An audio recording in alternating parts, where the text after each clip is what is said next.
After years of relentless struggle, countless battles, and enduring the darkest of days, the war finally began to draw to a close. Victory was on the horizon, and with it came the hope of returning home to the places and people we had left behind.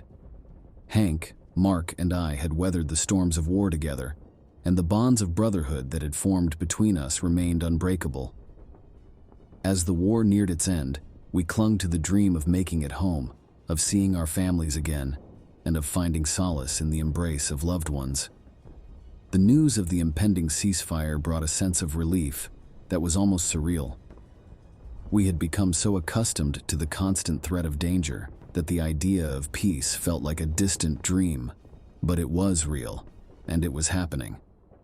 Our unit was among the many that were preparing to return home, and the anticipation was palpable.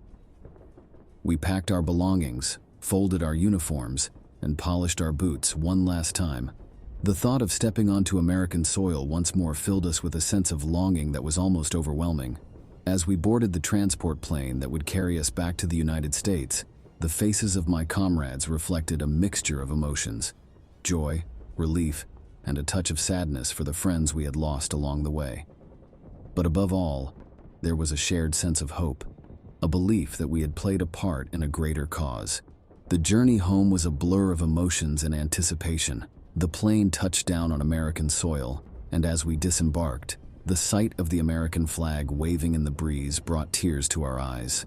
We were home. The reunion with our families was a moment filled with joy and tears. Hank's mother wrapped him in a tight embrace, tears streaming down her face as she held her son once more.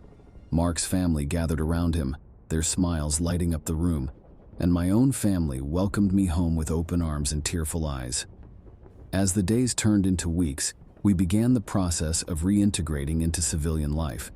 It was a transition that came with its own set of challenges.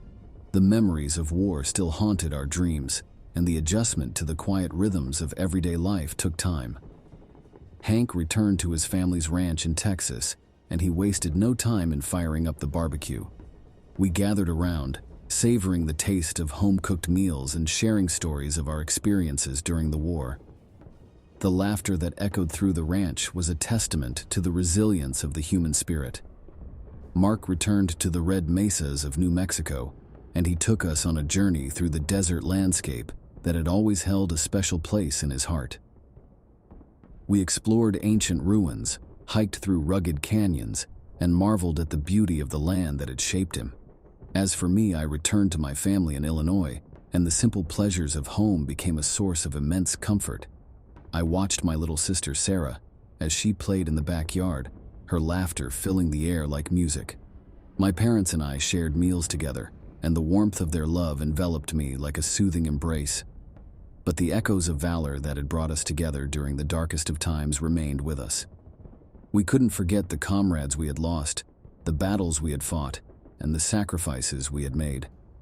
It was a part of us, an indelible mark that would forever shape our lives. In the years that followed, we found our own paths.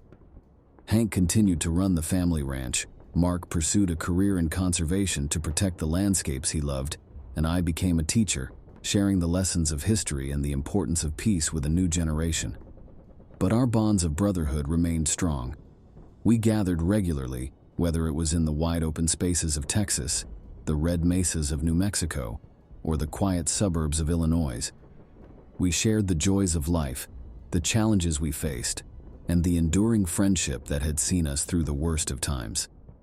As we sat around a campfire one evening, the stars above us twinkling like distant beacons, Hank looked at Marc and me with a smile.